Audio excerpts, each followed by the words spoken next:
Hello friends, welcome to my channel Chemistry Point. Today we are talking about the aromaticity part 4. Activating and deactivating groups in electrophilic aromatic substitution reactions. Friends, video शुरू करने से पहले आप मेरे channel को subscribe करना ना भूलें, जिससे कि आपको और अदर वीडियोस भी मिलती रहेंगी. Next we were talking about the activating and deactivating groups. तो आप यहाँ पर देख रहे हैं इलेक्ट्रोफिलिक एरोमेटिक सब्स्टिट्यूशन रिएक्शन की जनरल रिएक्शन.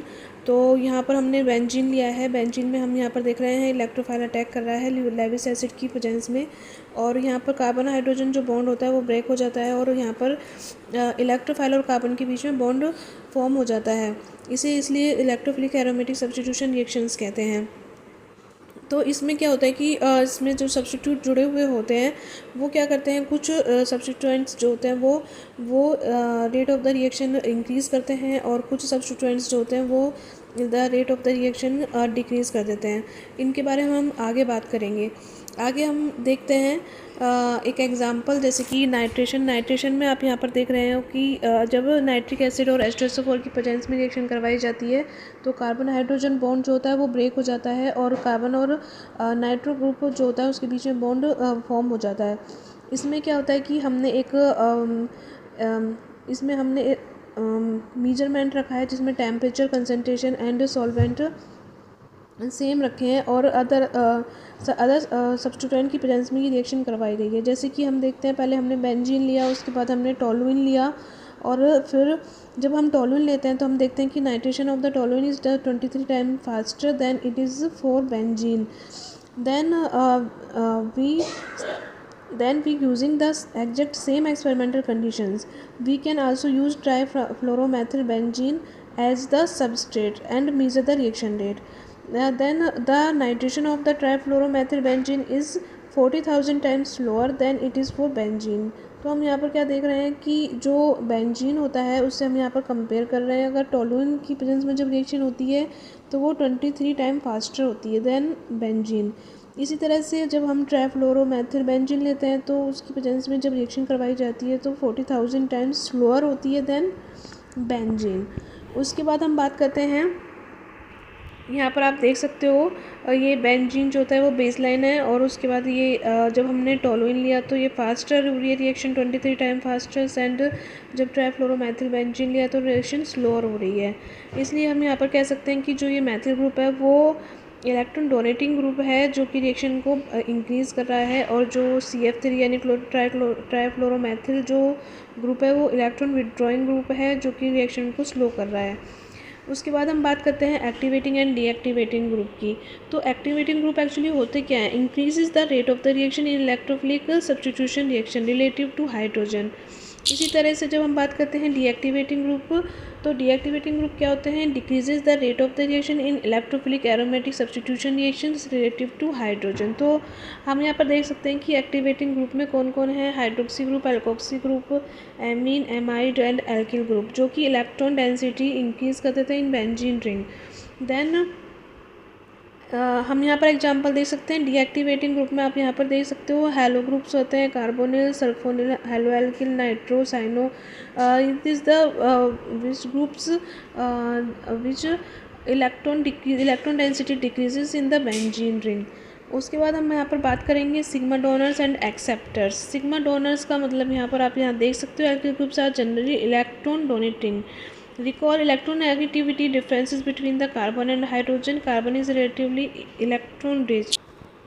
अब हम यहाँ पर बात करते हैं सिग्मा डोनर्स एंड एक्सेप्टर्स की. तो हम यहाँ पर देख सकते हैं कि alkyl groups are generally electron donating. Recall electronegativity difference between the carbon and hydrogen. आप यहाँ पर देख सकते हो कोई ज़्यादा डिफरेंस नहीं होता है. Carbon is relatively electron rich, can donate electron density to ring, and alkyl group is an electron donor.